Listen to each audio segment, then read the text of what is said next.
All right, everybody, welcome to another episode of the LA Soccer Hub Show. My name is Gio Garcia. Today is Thursday, April 8th. And as we always do on every Thursday, we talk LAFC. And here joining me with me, man, we got a man by the name of Alex Duizy. I apologize if I Ooh. pronounced the last name wrong or No, no, no. Well, nickname. actually, yeah, the last name's Dwyer, but I go by Dweezy. Yes. Most people know me as Dweezy. That's true. Dweezy, the Dweez. And Take your as you pick. guys can see, if you're watching on the live stream over here, and this man is rocking some stylish gear. Is that what is that? What kind of jersey is that? An Arsenal jersey? It sure is. It's the Arsenal human race kit. I wore it in support of my boys today. They drew 1-1 It was a tough game. in Tough game. our last ditch attempt at making something meaningful out of this season. I don't know how long Mikel Arteta is going to have his job, but hey, you know what? We're going to keep it rocking. It's an up and down season. I know what great football looks like as an Arsenal fan, and I know what terrible football looks like as an Arsenal fan. So I feel like that gives me a lot of great range and helps me with my expertise on the beautiful game.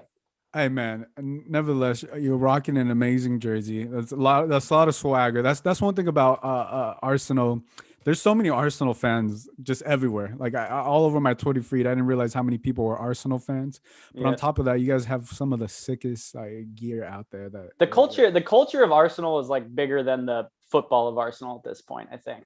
Yeah, yeah. No, I feel like everywhere I go, everywhere I turn, like there's always Arsenal gear. Someone like I can walk down the street and it's like an Arsenal brand, which is pretty cool. But hey, man, I love that jersey. Thanks, man. I But appreciate but it, yeah, man. Gio. Before we get started, man, let's get the listeners to get to know you a little bit. Obviously, the people who aren't familiar with you, I know you. I know you've been with LAFC from the start. So tell us how you got involved with the LAFC, how you got started to want to cover them. Yeah. So my very first article about LAFC came out. This is April, right? We're in April. So it came out now 6 years ago, believe it or not. April 2015. That was about 5 months after the announcement of the club. Before, of course, we had anything, players, coaches. I don't even think the colors were firmly established at that point, nor was the name. And I was driving around LA, dreaming about what football could be in this beautiful city we love and call home. And I would see all these billboards. I know, Gio, you record a podcast for both Galaxy and LAFC listeners, anyone interested in soccer in the city, which I think fills a great need. Um, we all need to get along better. That's true. We can hate each other for the 90 minutes, but I think we all need to get along better in those two sides of the coin. But shout out to Mo, R.I.P. Mo, always in the spirit of Mo with that sort of brotherhood aspect. We're still neighbors at the end of the day. But anyways, for a little on the banter side, there was these billboards with like Robbie Keane on them, and the Galaxy had just won their fifth championship, and I was seeing these billboards, and they said like, I forget the exact messages, but they were like things like Kings of the City and like Los Angeles and like all these things. And I'm like, these guys don't even play in Los Angeles. Like they play so far away. Like the Galaxy to me doesn't feel like it's really in and of Los Angeles City. It's sort of like a caricature of like, even like with the Galaxy, like the stars in the sky. Anyhow, I was inspired and I wrote an article in Howler called Dear LAFC, I love you. Don't fuck this up. Oh, can I curse on this pod? What? Yeah, go for it. Go for it. No, you're Okay, totally I'm fine. You're sorry. totally fine. Sorry. What Say year was don't mess this? it up. This was 2015 You April. can cuss, man. Don't worry about that. Okay. You're good. Apologies. Don't mess it up. Whatever. Sorry. Our podcast, we do FCFC pod. We have quite foul mouths. So yeah, I wrote that piece. George, who was the editor at Howler at the time, he's now the editor, or he was the editor at Launching Athletic Soccer for a long time.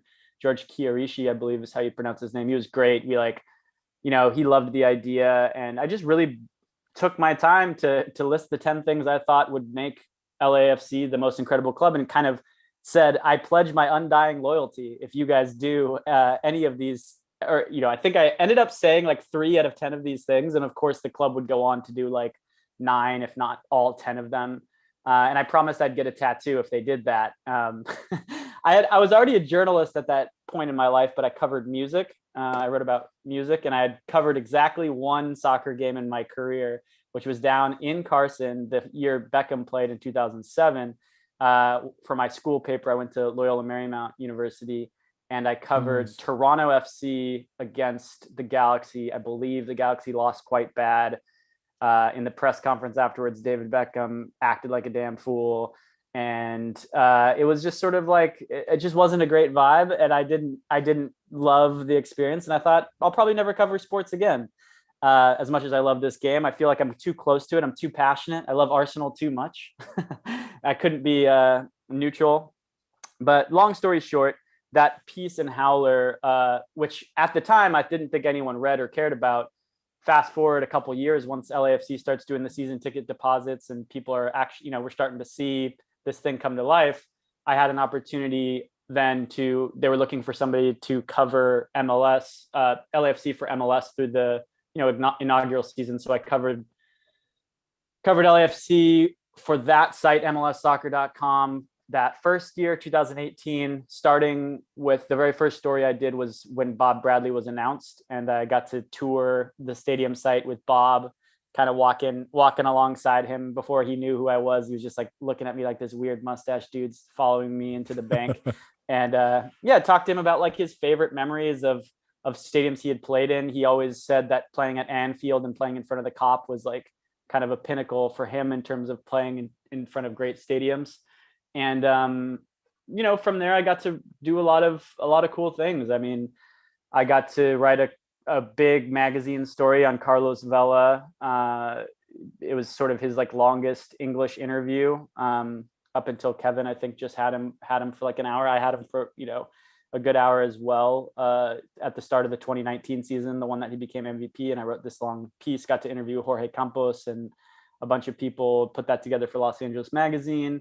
Got to jump on with Denholm a couple of times, ESPN radio. And then I got to do a lot of what my favorite thing to do, despite as much as I love the sport on the field and I grew up playing it, I still play it. I got to cover the culture as it was unfolding and developing. And the culture is really where my heart is. I do have 2 tickets in the North End. I'm a bona fide member of the 3252. I am a part of the Tigers supporters group. Shout out the TSG. Once I stepped down from MLS, I properly joined in that because I didn't want to do all that before, when I was supposed to be a sort of objective onlooker, even though I was only covering one team. So I've had this kind of wild little adventure. I got to write a show for NBC Sports on the Premier League. That if you guys check out Crossroads, the NBC Sports show, Aaron West ended up being the voice that did it. But yeah, I wrote all those episodes and I story produced the whole show. And so it's cool to like do stuff with the Premier League, the thing I grew up doing. So it became this very big adventure of football that was quite unexpected, all because I wrote this very hilarious, tongue-in-cheek, over-the-top article about the 10 things LAFC should do to win my undying loyalty. So that's my adventure. So did they win you over or what? Of course, man. I mean, it's and shout out to LAFC Rich and anyone who knew about that article back in the day. They always hold me to the standard of like, you said you get the tattoo, Dweez. I told them if I was gonna say, have you gotten the tattoo? It doesn't sound like it. I told them, no, I'm going to. I will say I'm going to. I've got something else in the works that's really exciting, and I think I want to tie the tattoo together with that. Where are you gonna get that tattoo? I've got ideas. I'm gonna like just build anticipation for it. I'm gonna get the tattoo. I think I might be getting it in like a live type situation. I've got this vision for what it can be, but I'm gonna keep it under wraps. The tattoo's coming. I was gonna get an Arsenal tattoo, and I am indeed gonna get the LAFC tattoo first. So I don't have a tattoo on my body, and so we'll see how it all goes, Gio. I don't know. So that's kind of my story in a big splashy nutshell about covering this sport and covering the team. No, I love it. Obviously, the first thing that stood out to me when I would see you just around, right? Because everybody's new, right? Especially covering a new team, but it's that mustache, right? The stuff that's right in your face, and now it's a beard. Now it's a beard. Yeah, you had a mustache at times, like a beard. Yeah. But yeah, I would always see you when I would go to LAFC, and I think as everybody, we just started building relationships, and Yep. obviously, we saw each other this past weekend at the preseason game because I'm always very interested on how people got involved in soccer, football, whatever you want to call it, right? Hmm. And also covering the teams here because what I tell a lot of people too is like in LA, like MLS is actually popping. Like in other cities, it's not as popping as it is here, right? We got two clubs, we got two teams that and they hate each other, and the passion's real and stuff.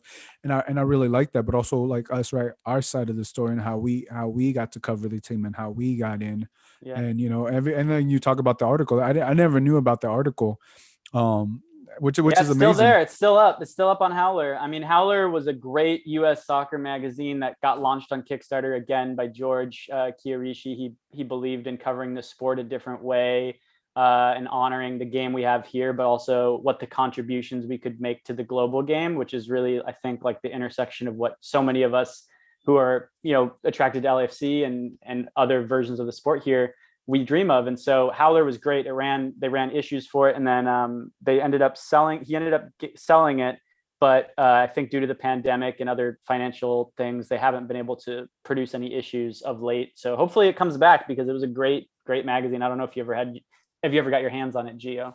I think I have seen. I think I have read it. It's now that you bring up the name Howler, it does ring a bell, but I can't say like I remember any of the stuff. But Yeah, I it think was I have. cool. I've seen a couple of the magazines laying around.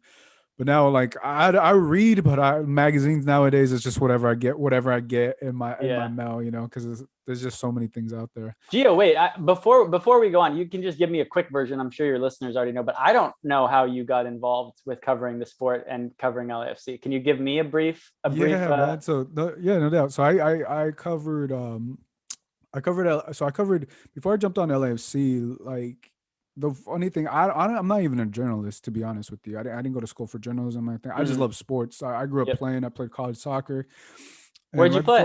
before, so I played at Southwestern College, and I played at Grand Canyon University. Oh, nice. In Um, Arizona, right? yeah, so before, yeah, Nice. before they went like D1, they Nice. were like D2 at the time. Cool. So I What always love. position? What position was you? Wait, oh, actually, you know what? You're like a center midfield controller, like a 6 or an 8.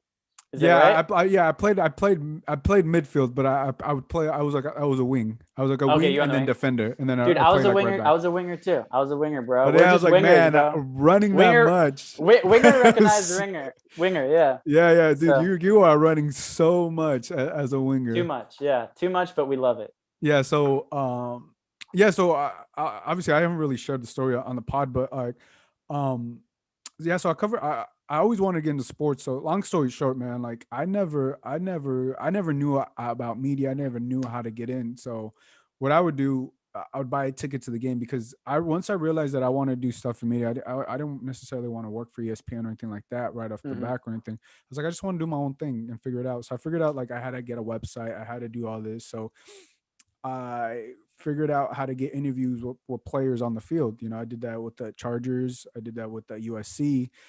And long story short, so essentially, I would just get on the field. I don't recommend this with anybody do this, but at the time, because I was going through some stuff at the time, I just wanted to cover sports so bad, and I didn't Yeah, care what I had to do, right? So I would buy a ticket to the game, and then I would just me and my brother. I told my brothers like, "Hey, just record me and interview this player." So I'd go onto the field and interview the players. yeah, I love that. Yeah, so I interviewed like Ladainium Tomlinson. I interviewed a couple of USC players, but at the time, I Okay. didn't know what media rights. I didn't know any of Yeah. this stuff. I was like, Hmm. dude, I just want to do this. I need to get the content and to prove to the teams that like, yo, I'm official. So I did that. Pretty much did all the content. And the first team to credential me was the Mexican national team. Oddly enough, LASC was the second team, and then Hmm. from there I got like the Clippers, and then I got obviously Galaxy, and I went to the World Series. Like I went from like not doing it the way you're supposed to. I just broke in the way I wanted to because I love Yeah. it Uh-huh. to like now I understand how it is. It's been a long journey learning how to like how to create a podcast, what's media Yeah. rights, Yeah. or like where do who has a media rights, who's able to interview players on the court, how do you get about your contacts, how you get about sources. I mean everything I've been self-taught. I've I self-taught love that, myself dude. No, I everything. respect that. That's amazing. Yeah. And I just been grinding, and that's why I met Rich, and Rich had to see me the same thing. I was like, bro, like I was like, I literally all the videos and stuff. I was like, I literally used it to get into because when I was applying to LAFC, they were like, we don't even know you. I was like, yeah, Yeah. but like I kept like emailing and talking with them. and they're like, okay, we don't know you, but you have all these interviews with all these people and stuff. So Yeah. once they let me in, I knew I was good. You know what I'm saying? And Yeah. my whole job, my whole goal was to like, because at the time last season before the pandemic, I was still covering basketball, but then I Hmm. realized I was like, you know what? Let me just focus on one sport and let me go into like super niche because I was doing like baseball, basketball, and soccer, but Hmm. Hmm. it was getting too much. So I was just like, you know Yeah. what? Let me focus on one No, sport dude. I mean, and shit. You're doing that many teams, that many sports.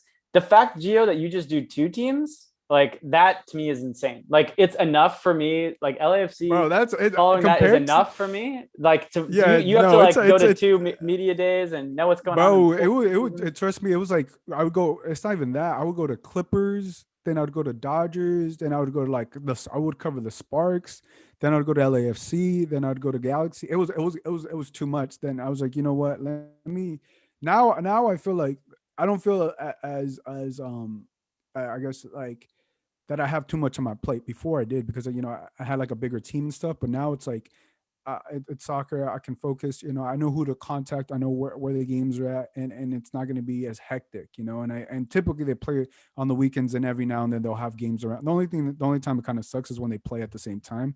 But Yep. I can still pull up the game. Um, but yeah, now I'm focused on covering both LAFC and LA Galaxy. And I love No, it. it's rad. I Yeah. love I love soccer and I love how the sport is growing. So pretty much that's my long story short, man. So Yeah. I just been No, no, grinding no. Well, away. before we go any further, though, I just want to tell your listeners, Gio's a real one. I respect the hustle. He's always one of the ones that ask questions. He shows up to every training. This guy's tireless. This guy believes, and obviously his origin story about how he started covering it all makes it line up. So you guys got a good one. Keep listening to the man. I'm sure he's only going to continue bringing great coverage of these two teams. So Hey, yeah, man, I great. appreciate that. Applause to Gio. Applause to Gio, and respect the hustle. I respect the Yeah, hustle. bro. That's all about the hustle because a lot of people are like, oh, you're a journalist. I'm like, man, you don't even know my backstory, bro. Like, you don't Yeah. even know how hard it is to get in. Yeah, journalism is a weird thing. I mean, like I think we need fewer traditional like journalists, at least in sports. In the real world, we actually need more Yeah, yeah, classically trained journalists, but in sports and in like in what I think can be like a pretty stuffy industry for something that's supposed to be about like fun, entertainment, and like community, it sometimes gets a little too stuffy. So Gio, I'm happy, and I hope we get more people who are like kind of doing it out of passion, doing it out of love, and finding their way like you have, because I yeah, think that man. that's And I feel beautiful. like I like I played the sport. Obviously, I never played pro, but I'm like, I get it. I understand. I've watched this since I was a kid. Like, Yeah. like I understand this like the back of my hand. Obviously, Hmm. you got some love too. People in the chat. These Scoot says just found and read the article quite present. And then Jonathan Fisk says Dweez for Prez.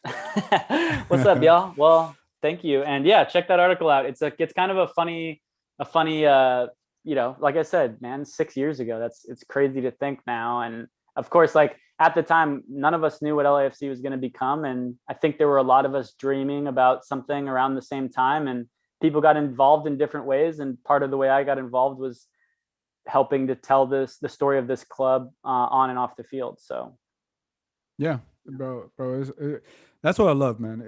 It's two different stories, right? LAFC, what 4 years in, right? And they've done it.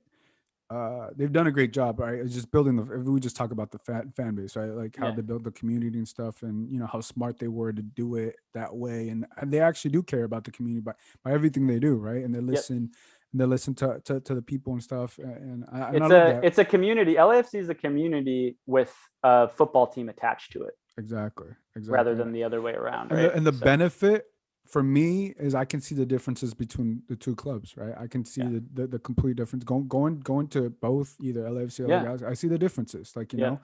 and I don't need to necessarily speak on every single one, but I see the differences and I see when like, okay, I see this from LAFC, I see this from LA Galaxy.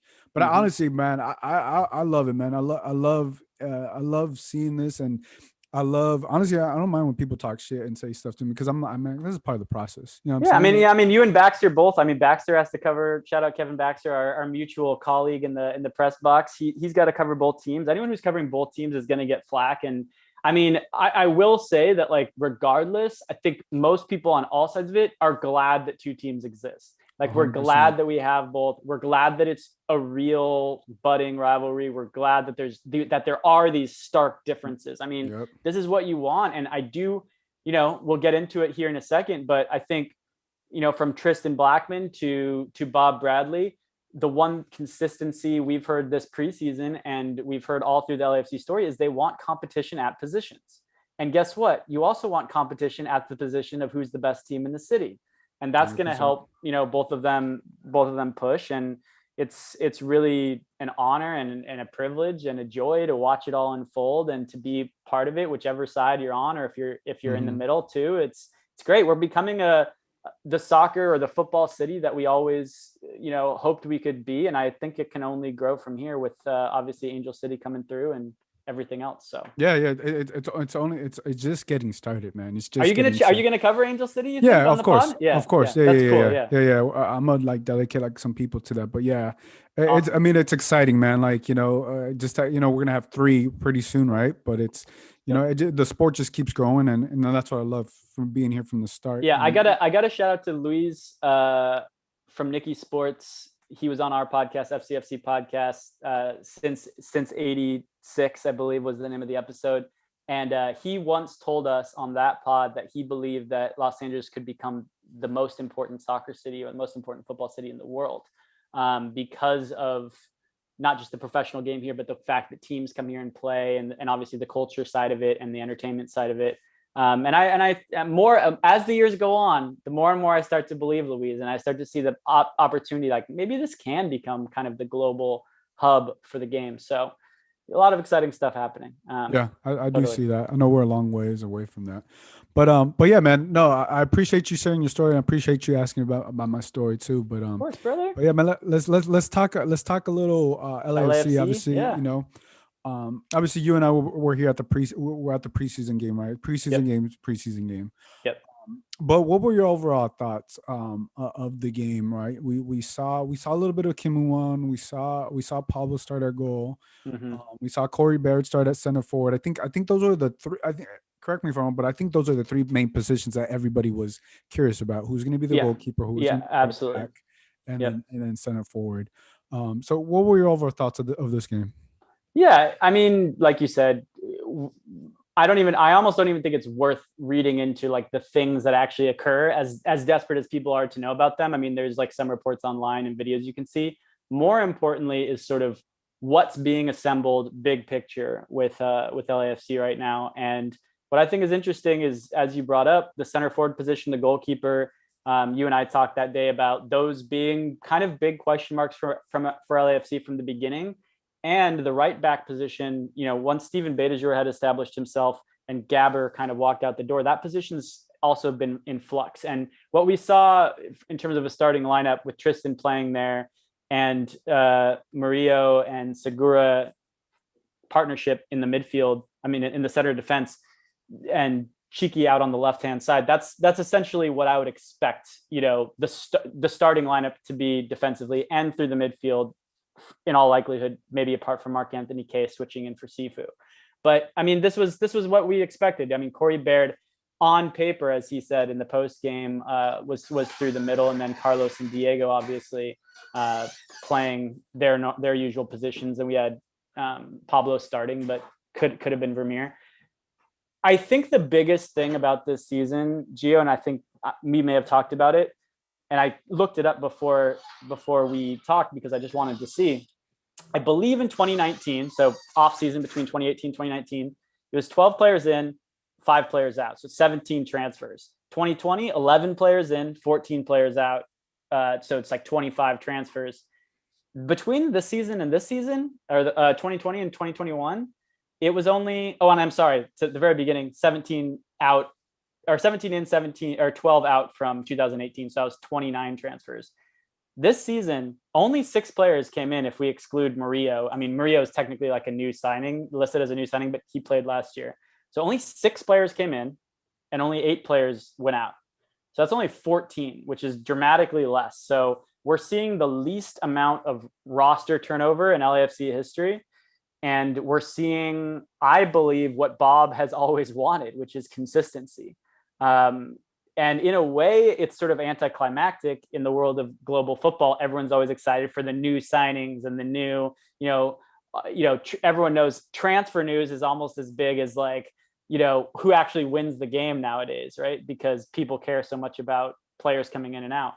But what we're seeing with LAFC is like a double or a triple down on consistency, and they address the key areas that they wanted different personnel early on in the offseason, and we haven't seen much else. I know Raheem Edwards just like officially signed, but he had been with the camp since I think January. So, or with with LAFC when the re-entry draft happened. So I don't know, Gio. I for me, my biggest takeaways of the day, of the match, of the post-match, and of the preseason so far is just what is Bob and what is the team going to do now that they've had this much time together? I mean, this year is really, and we'll get into expectations shortly, but this year is really about, okay, we now have what you've wanted. We have the competition at every position, and we have consistency at almost every position. So what's that going to look like? What's that going to translate to on the field? And can they get over kind of that last little hump that they need to become, that championship caliber team that they've been championship caliber. Can they raise the trophy in a major tournament? That's the question. And that's what they sort of need to answer this year if it's going to be deemed a success. Yeah, no, I mean, you're right about that. They've been championship caliber, but they haven't been able to raise a trophy. And I think obviously the Supporter Shield is a trophy, and that season was unforgettable. So we will say they raised a trophy. They haven't raised a trophy in a tournament. In the tournament, right? No, like a playoff situation. Let's talk about like MLS Cup. They were close on CONCACAF, right? So I think the biggest one, right, that they can compete for this year is CONCACAF. I mean, MLS Cup and US Open Cup, right? The main one is MLS Cup. Do you feel that with the off-season moves that they made, do you think this team, as we look at it right now, April 8th, do you feel with the offseason moves that they made? I know you talked about consistency. I know you talked about, essentially not having that many players gone. Everybody understands the system, adding a couple pieces, letting a couple pieces go. Yep. Do you feel with these offseason moves with the Corey Baird, obviously we haven't seen Kim Moon-Won, excuse me. He played 30 minutes, right? We won't judge him off his 30 minutes. But with those offseason moves, and they still have technically a DP spot open with Brian Rodriguez. But do you feel with the offseason moves they've made so far, do you feel confident enough that this team can go the distance?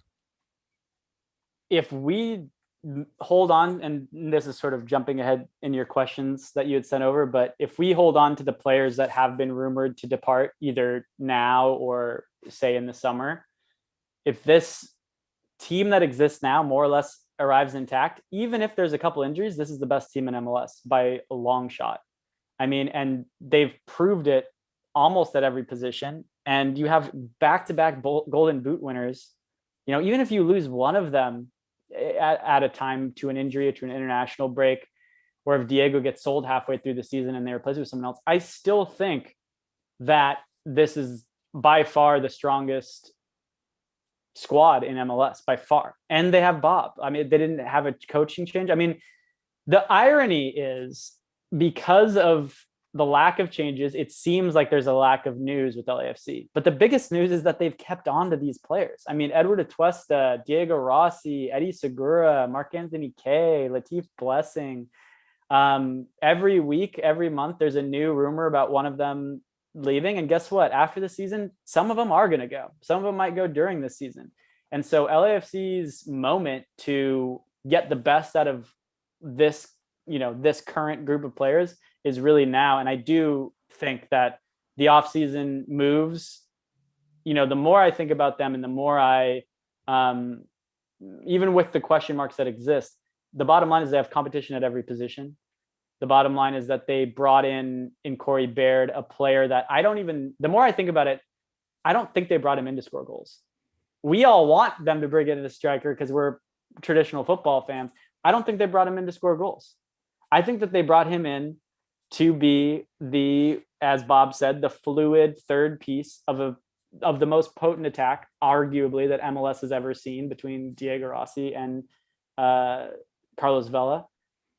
All they need Baird to do is take up space, win the ball back, and, not screw up if he's 3 feet in front of the goal and the net's open.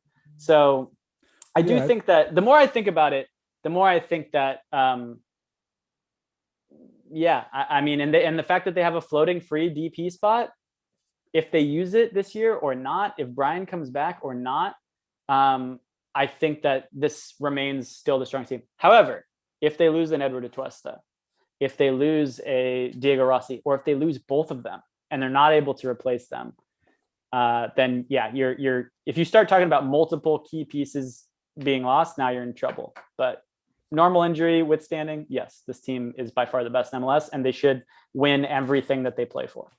Yeah, and I think that's the standard for LAFC. I think that should be the standard with LAFC when you said 2 Golden Boot winners, right? You have Carlos Vela, you have Diego Rossi. But I think I'm gonna give a little pushback. I think Corey Baird needs to score goals. I know to your point, you don't feel like they brought him to score goals, but I think they did. They need someone. We don't need him to score Carlos Vela or Diego Rossi goals, but he has to be that third option when Vela or Rossi's not scoring. Corey Baird has to be it's gonna happen. It's gonna happen. Yeah, I mean, you and I talked about, okay, we'll go through it again. Marco Arena, then you had Christian Ramirez, then you had Adama Diamande, then you had Bradley Wright Phillips and Danny Musovski. The center forward position, because again, I think, and it was helpful for me to listen back into what Bob is saying, right? Because you have to kind of exit the mind that what a number 9 is supposed to do and what a striker is supposed to do and what that position is supposed to mean, and enter the mind of, well, what did they want it to mean for the course of LAFC? Let me return. I'm with you, but he has to score goals. You can't. No, he'll score. He'll score But you need him to score goals, though. I don't know that you need him to. They want him to. Yeah. I don't know that they need. I don't know that they need him to. We'll find out. We'll find out. You don't need him to score Carlos Vela type of goals numbers, but you need him to score goals. If he's going to be in the starting lineup, you need him to score goals, because Brian Rodriguez was not. We can talk about the assists and stuff like that, but the biggest down thing on he couldn't finish. He couldn't finish. You know what I'm saying? So if Corey Baird is missing goal attempts, you can't. That's what I'm saying. You can't. I agree with you. You can't have that again. We can't have him taking a ton of shots and missing a ton of shots. Yeah, 100%. You can't have the similar situation to Brian Rodriguez. You need. I agree with that. That's going to capitalize. But I just don't think. I don't think we need him to be shooting as often as Brian was. And I do think, he will score some goals for LAFC, but the function that he is going to have, I actually think, this is going to sound strange for your listeners, it's actually going to be a defensive function. So essentially, the way LAFC play, and in thinking about that game, the preseason game and other games in the past, in Bob Bradley's own words during training, you can't always press, right? You can't always. There's some situations that don't call for press. However, when you do press, and if you can win the ball back, and if you have someone who, shout out Vince LaRosa of 110 Football, LAFC Vince, he assured me that— It sounds like he convinced you. No, he assured me that he's a hard worker, because that's something I don't know enough about Corey Baird, because I've watched him play for RSL. Hold on, just to be clear, you weren't sold on him, and all of a sudden you are sold on him. I've heard him. Listen. I was under the impression that you just got to give the man a shot. He's got to give him a shot. Listen. So let me just finish this thought. Because Steven Beitashour. Okay. Come with me to the training center. 2019, Steven Beitashour early. We're talking super. Yeah, but why are we going back when we're listen, okay. Gio. All right, you bring on a guest. You got to listen to the guest. You can't interrupt the guest. So Steve throws down all these little items on the table, and he and I are alone, just talking tactics and talking what it means to play in the LAFC system.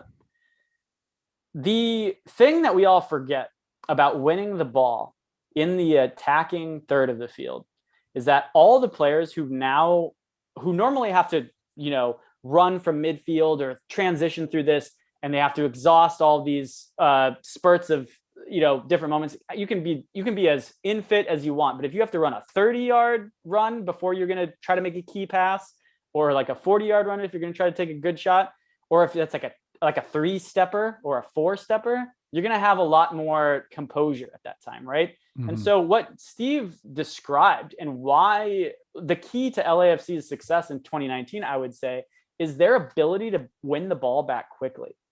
And so what's funny to me is I haven't changed at all I don't think Corey Baird's a great goal scorer, and I don't think he's a great goal scoring threat. And if that's the reason that they brought him in, I think that overall that might be a disappointing signing. And for those expecting like a ton of goals, I don't think he's going to add up to those numbers. And I don't think that he'll be judged in a positive light. However, we have a great question with that. We have a great question. If the team is scoring like crazy, like they were in 2019, and these intangible moments where sometimes we might see Corey Baird win it, but he's working so hard on the offensive third that they're turning over the ball quickly and getting great shot opportunities off of it, then I think that that's far more important. And compared to the other center forwards, maybe apart from Marco Urena, Corey Baird perhaps could be the hardest working of the bunch and even create all the more opportunities in that half of the field through his work effort. Again, I don't know if he has the work effort. Point is, did we bring Corey Baird in for the work? Did we bring him in for the goals? If we brought him in for the work, I think there's hope. If we brought him in for the goals, I am less optimistic about Corey Baird. I think LAFC brought him for both, to be honest with you. Yeah, I mean, of course, we all want both. We all want both. You can't get both. You can't get both. I mean, I think there's going to be, with that third DP spot, there's going to be like a timeline. They're not going to say this, but there's a timeline. We have a great question from G Money. He says, Corey Baird over under 8 goals. He says, to me, he isn't good enough. None of our number 9 options are. I think like you got to give him a shot, man. I'm under the observation. Like you got to give him a shot. You got to give Corey Baird. I really like Danny Masevsky as a number 9, but you got to give Corey. If Corey Baird is going to be the guy, give him 2 months, right? The summer window is coming, right? Within a couple months. I think you got to give him at least two to 3 months. And obviously this ties with Brian Rodriguez. Let's just put this example out there. They sell Brian Rodriguez, right? He goes on and he stays out there. You're going to have a DP spot. Let's say LAFC. Give it to Edward Atuesta. Give Edward Atuesta DP money. I think that's probably better than just about anything else. That's one option. If he's trying to leave, especially. You could give it to Edward Atuesta, which we'll talk about. Or if for whatever reason Corey Baird and Danny Masevsky aren't getting the job done, or for whatever reason, people have been talking around the league, around MLS, that LAFC needs a number 9.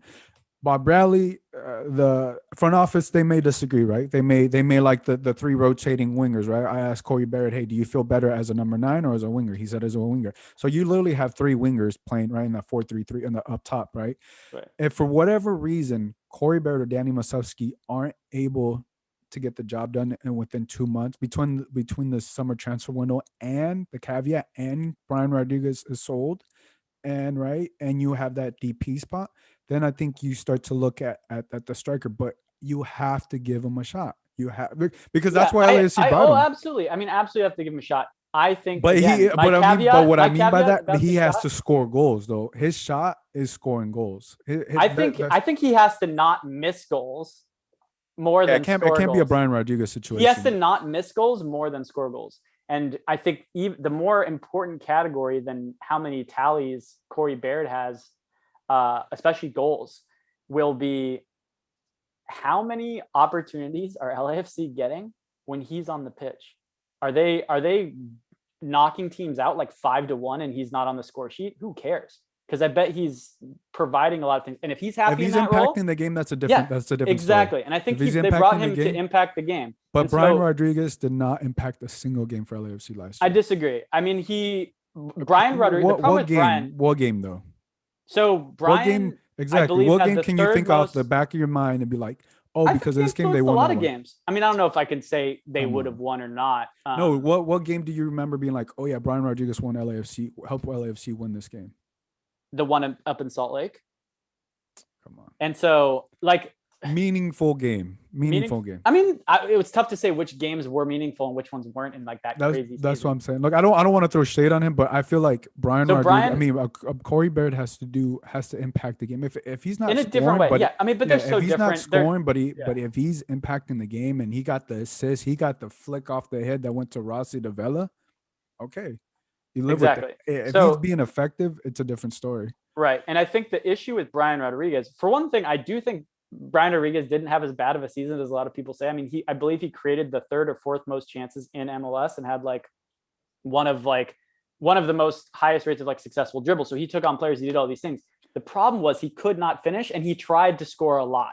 That's the difference, is that his rate of scoring was so poor. No, So I think you are commandeering opportunities that the no, team could no, have. my eyes don't lie, bro. That's what I'm telling you. My eyes don't lie. He just thought he was bigger than the club. He thought and you Oh, then saw there's the intangibles. I agree with you. You know The what I'm saying? He intangible just part, look. yeah, I for just sure. got to keep it real. He just thought he was bigger than the club, and he didn't prove himself. And it shows where he went. He went to the second division Spanish team, right? I agree. But I agree this with doesn't need to be a Brian Rodriguez thing, but podcast.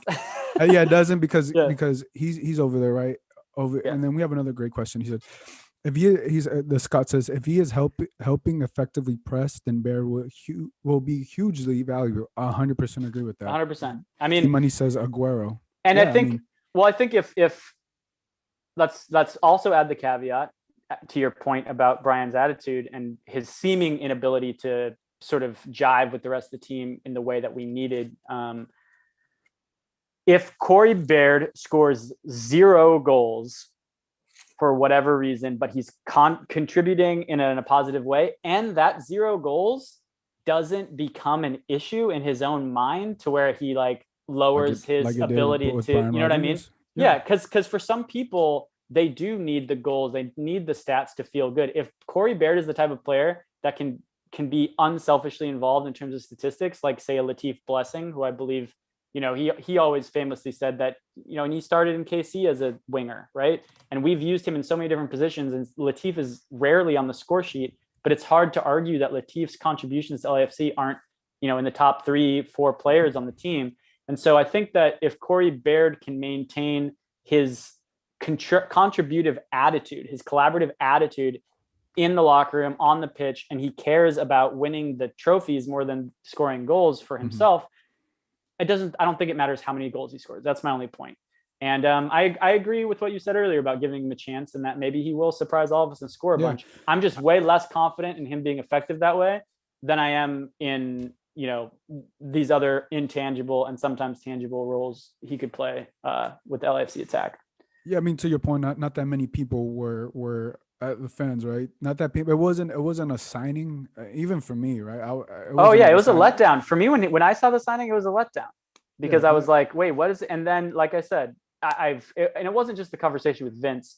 It was listening to Bob talk about what he wants with the attack, and it was watching that game and thinking about what would this look like if, you know, this was if everybody's going full speed and this was the regular season. Is Corey Baird doing things on the field that are going, and again, how are we going to judge off 60 minutes of a preseason, but is he going to make those intangible impact moments? And that's to me where the buck will stop with him, not with how many goals he has. Yeah, I think I'm with you on that. I think it's like, right, but it also comes down to decision making. If Corey Baird doesn't work out, it's not on Corey Baird. You know what I'm saying? Yeah, it's not on Corey Baird. You know what I'm saying? It's on the decision. Unless he's just like he's like pouty about it and he's like, I don't want to, because he brought up a good point, like in the post game, Gio, that you asked him the question about. He's like, yes, on paper I was the number 9, but you saw Diego, you saw me, you saw Carlos rotate in and out of different positions. So if he's still playing, say 30-40% of the game on one of the wings, I don't know that we're going to hear or see Corey. I would hope, attitude wise, we're not going to see him like get angry about where he has to play. I don't sense that from him. And you see it around the world. Like Aubameyang doesn't like playing down the middle. He prefers to come off the side, but Arteta always plays him in the middle. And it does seem to be something that pisses him off, and it affects the way that Arsenal play. So you have an issue there. Yeah, I feel like Vela is better on the wing. Rossi's better on the wing, right? I think when it comes down, I know Vela. You put Vela, Rossi in the middle, but I think them being so effective on the wing, It's gonna I come just think it's down. more fluid. My point is, I think it's more fluid than we're describing it, because we're describing it in like static positional things like on a team chart.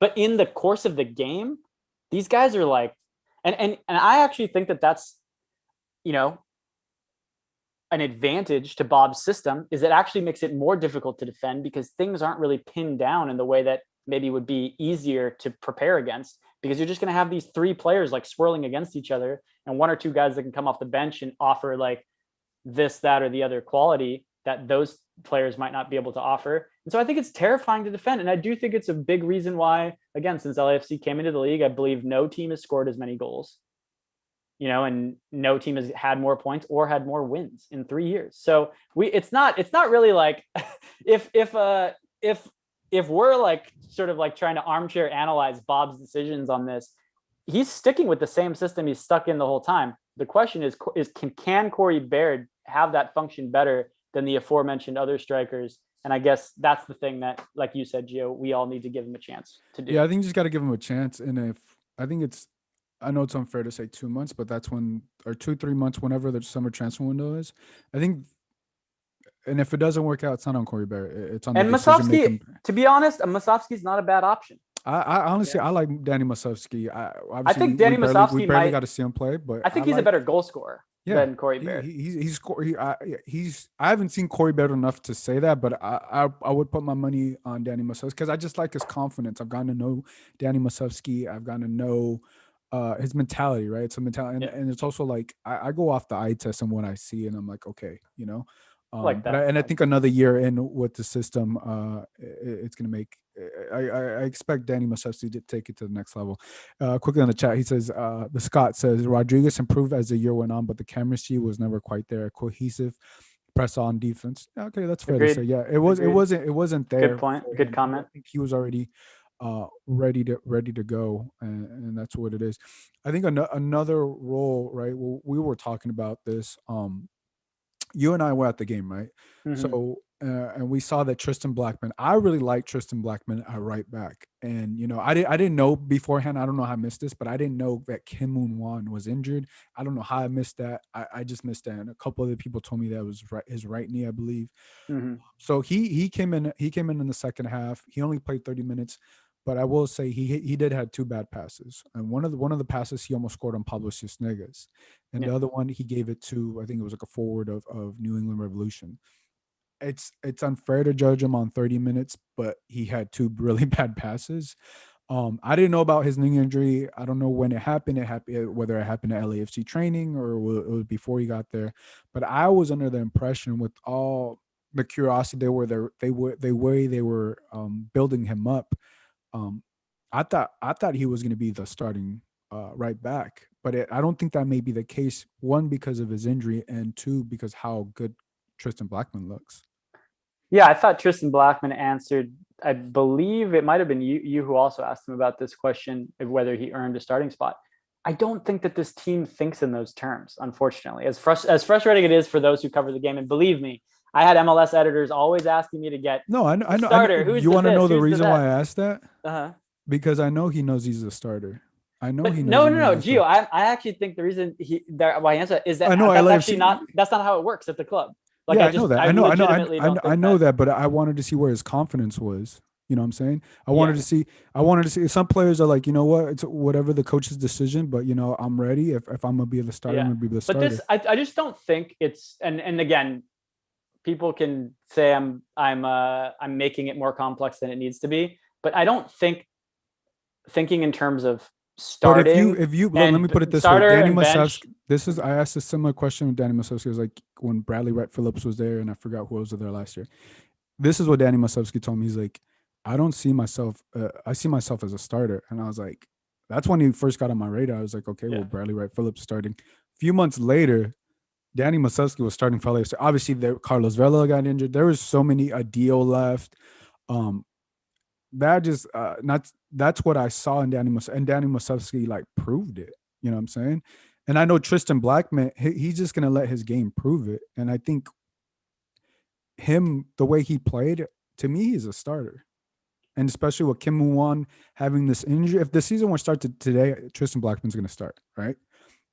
but you still have another week after Saturday when LAFC starts. And I just think when what we saw from Kim Won and he may not be ready, and Tristan Blackman is, there's going to be a lot of there's going to be a lot of questions. And why did you bring in Kim Won potentially if he wasn't ready or he has a knee injury? They haven't been cleared about that. But I really like Tristan Blackman. Now it could be a decision thing because Kim Won is a TAM player. TAM, you're getting paid more than $600,000. I don't think Tristan Blackman's making that. But right now, off of one game, Tristan Blackman looks like the better option. I'm not going to even comment on like who looks up to the better option on a preseason game. I don't think that's fair. And I don't think it's fair to like think about it's, at least for me, it's not helpful. It's not helpful to think in terms of the starter or like it's just because it's it's fair to say who's the better option. If Carlos Vela is the better option, if Carlos Vela is the better option, then Carlos Vela is the better option. But it depends, right? So you brought up Kim's injury. That's what I'm saying. So with the injury, what if Tristan's out of fitness?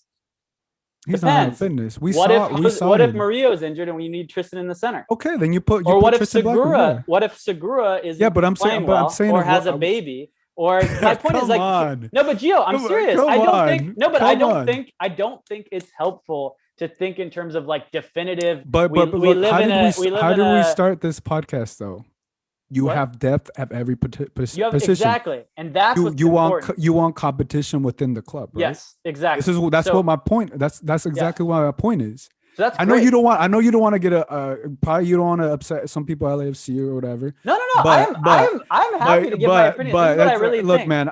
The way I grow this podcast and the way I talk to people, I'm just very honest and I speak my truth, right? But I spoke my truth about Brian Rodriguez when I don't think he was all that. I'm not saying that about Kim Won. I'm just saying he's not healthy right now, and I would put Tristan Blackman. I'm not saying Kim Won can't be the guy. We can talk about the Austin game. Or I guess more importantly, we could talk about because they're playing another preseason game. But at the same time, like LAFC hasn't been transparent, like how his injury happened. You know what I'm saying? Was this before? Have they not? I didn't know. Has anyone asked him about it? They ain't gonna tell us. You know what I'm saying? They might if you ask. Come on, bro. No, they'll. If you ask someone, we got a good question. Okay. If Kim Won isn't all he's hyped up to be, then he shouldn't start, plain and simple. Wait, okay. First of all, who is talking about him being so hyped up? Bro, come on. LAFC. Are there articles that are out there that like LAFC did? LAFC hyped up Kim Won. That it's the first Korean player? Everything, man. Everything that I've said. Because you can't sit here and tell me on this podcast that he was not the biggest player that everybody's been curious about, right? This offseason? I don't know if LAFC G Money says, did we bought an injured player? I don't know that to be true. I'm assuming he got injured at practice or something. I know nothing about his injury status. That's what I'm saying. Like they haven't. And I haven't asked either. I did ask. I asked the people at LAFC, and they wouldn't give me anything. You know how LAFC is, they're not clear about it.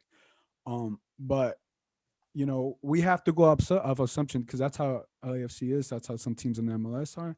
In the NBA, it wouldn't be like this. So that's why I can decipher. But this is my point. I just don't think LAFC needed to spend that much money. If Kim Won kills it, he's worth the money. But Tristan Blackman, what I saw at CONCACAF, Tristan Blackman is a player that gets better the more and more he plays. Tristan's great. And I think LAFC having Tristan a defensive solution that works on the outside or in the middle. And he'll probably play almost as many games as he's fit for, as long as he's performing well. Even the chat. I don't know who G Money is. He's like LAFC hyped up Wand on Twitter, Instagram, all over the place with PR. He's like, come on now. But they signed a new player. I don't know. They hyped them up, right? So I just hope that the hype is I'm not. I just hope that let me the just hype put is this real. caveat out there. I don't spend almost any time on social media. Okay. So I don't actually know. It's your club, bro. You got to know what your club is talking about. But the hype is there, man. The hype is there. I just hope that he lives up to the hype, because if not, it's going to be very, very disappointing. I think that whether he is hyped or not, if he's not performing well and he's not contributing to the squad in the same ways we talked about Corey Baird needing to, if he's not playing a good right back and isn't integrating with Bob's system, then he's not going to be at LAFC for long. And if he is, then he will be. They spent a lot of money to bring him here. So you got to hope that he does, right? I mean, you need to when you spend $600,000 when you already had a right back, when you already had a starting right back. But don't you think they needed a backup? Yeah, but not for that much money. Yeah, but how do you know which one will be the backup if you want competition at every place? I mean, it's the same with Musovski and it's the same with Cheeky and Farfan. You hope that Farfan is. Yeah, but they didn't. That's what I'm saying. They didn't spend that much money on Farfan. You could have got another Farfan on the right back. You didn't have to spend that much money and hype him up. I don't know the market for a good right back. You don't got to. Let's put it this way: you don't got to go outside the MLS to get a good right back in MLS. But don't you think that LAFC is a club that's always looked to sign like the best right back they could wherever in the world that player might be? Yeah, but when you already have Tristan Blackman showing you that he played against Tigres. I just don't understand why we're having this conversation when we haven't even seen this is the reason. You don't want to acknowledge that LAFC was been hyping up Kim Won. I just don't know what that means. I just don't know what that means. We will move on, listeners. I'm just confused about what want does to it mean. admit that LAFC hyped them. But what does it mean? They're excited about a new player. Is that bad? I'm just saying. There's nothing wrong with that. I think it's right. I think the way if you hype up a player, he has to live up to the hype. Okay. It's plain and simple. I mean, but we're like in preseason, so we have no idea. Saying. But like the thing that caught me off guard is his 2 bad passes, and I didn't know he had a right knee or a knee injury. Like I didn't know that. You know what I'm saying? Like that caught me off guard. Like and no one tells us, and that adds more speculation to like, was he? I think you should try asking PR again about the injury, because I'm not convinced that they wouldn't tell you what's going on. That sounds a little weird. No, that definitely sounds like LAFC. He said massive. Yeah, on top of that, massive Korean population in LA too, bro. Come on. And I had Steve Hahn, who covers the Korean national team. You are with the Tigers, bro. You know that the Korean, you're with LAFC Tigers, the supporter group. They're mostly Korean, right? Yeah, but I don't understand why we're having a conversation about like whether or not this player was acquired, for marketing purposes. Is basically what you're suggesting. All I'm saying is, no, you're not acknowledging the fact that it's. We can move on, but we don't need to go back and forth. But there is hype there, and you don't want to acknowledge it. But all I'm saying is no. I'm saying we have not seen this player play more than 30 minutes in a preseason game. We have no idea. It just didn't look good though. We have no idea whether he's going to be a starter or not. I don't think there's even going to be a definitive starter between him and Tristan. I don't even know that, at this stage, you're going to have multiple competitions. You'll have players going away for international duty. You'll have injuries. To not have a solid second right back was something that we've talked about having. Yeah. They have one now. The price tag that they played for him, I don't really care as long as he performs. Yeah, look, it's not I put my money on Tristan Blackman right now, but if I see Kim Won on Saturday and he is able to play 90 minutes or 45 minutes, that's going to change my perspective. You know what I'm saying? But in those 30 minutes, that it wasn't like, it was mixed reviews from everybody in the media room that was there. And if fans were there, bro, if fans were at the game on Saturday, they would have been shaking their head too. You know what I'm saying? But preseason is preseason. Preseason is preseason. If it's game 1, I'm happy to talk about. But my eyes don't lie. My eyes don't lie. You don't think he's a good player? My eyes, huh? You don't think he's a good player? I don't know that in 30 minutes, but I know he had 2 bad passes. But it's weird to me that you're saying that like Corey Baird and give him a chance, but you're not saying about Kim Moon-Hwan. Because I didn't see Corey Baird almost score on Pablo Cisnega. But they play 2 different positions. I know, but I saw Brian Rodriguez play for a whole 2 seasons, and I know he wasn't that good. I'm just saying it's a little bit getting ahead of the curve to like make these assessments about new players in preseason. I don't think so. When I saw Kim Won almost score on Pablo Cisnegas, it was like I looked all over the room and everybody's like, "Whoa," you know what I'm saying? First impression is the first impression. I'll give Kim Won a shot, but all I'm saying is I'm putting my money on Tristan Blackman as of now. And I don't think that anyone thinks it's a competition between Tristan Blackman and it is. Look, and no one was. It is. Hwan, except for Bob Bradley, who has to make that decision every game. It is a competition because one of those guys is going to go to the bench, and I think they'll both go to. I think they'll both go to the bench at different times, and I think Tristan will play in the middle. Yeah, but I don't think Tristan Blackman. is going to go to the bench because he is motivated and he's doing what he's doing. I think it will come down to decision. Just say the same thing with Corey Baird, right? If Corey Baird doesn't work out, it comes down to the decision making of why they brought him in. If Kim Won doesn't work out, it comes down to decision making, and that's what it all comes down to, plain simple. But if they both work out, it also is like, dang, they made a great decision. But what I saw from Corey Baird gives me okay, I can see it. Let's give him 2 months. What I didn't know about Kim Moon Wan in that bad pass was like, why didn't they share this, and why did he have 2 bad passes? You know what I'm So you think there's a conspiracy? saying? Gio's over here trying to make conspiracy theories. Gio watched the QAnon documentary and got inspired. All the listeners that's exactly where I was going. He's like, don't you think it's weird that It's like, no, I don't think it's weird. I think we're in preseason and they want good players at every position. I think they've got that. It's gonna be a good year. Yeah, no, I'm with you. But yeah, let's move on. I'm willing to give Kim and Wan a shot. I've never shut the door. All I'm saying is, I like Tristan Blackman at right back. I love Tristan Blackman. I think Tristan Blackman is the future captain of LAFC. Yeah, I mean, he got a call for the US national team. If he keeps growing the way he's growing, he's going to be the future captain of LAFC. And I think that's great. And I hope we keep him for as long as we can. I think he's grown tremendously. He's an incredible player. Blackman he is elevated his game every single year. You know Agreed. I'm so when that's why I'm saying his first when we got him from University of Pacific and he had those first training days, he looked like a goofy, like just got out of his teenage years kid. And I was just like, dude, I don't know what this guy's going to offer. He played in that first game in Seattle. I didn't feel great about, his chances with this team going forward, but he's grown into such a great player. He listens to Shoreline Mafia. I'm with it all day. Okay, Tristan, let's talk Tristan, we got love for Tristan. Let's go. We got love. I got love about it. I put on my starting right back. Let's talk about this midfield, right? Mm-hmm. There's rumors about Eduardo Tuesta with Palmeiras. There's rumors about other MLS teams being interested in Mark Anthony Kaye and Latif Blessing. And it's also a report, There's a report from The Athletic that MLS teams are interested in Kaye and Blessing. And The Athletic also reported that LAFC is also interested in Frankie Amaya.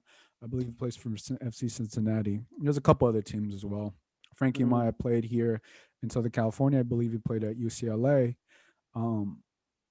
What are your overall thoughts? Obviously, we talked about this before, but what are your overall thoughts about Eduardo Tuesta? Because this is his last year, right? So, right, and to your point that this is the least amount of turnover that LAFC has had, but there's two things going on with Eduardo Tuesta.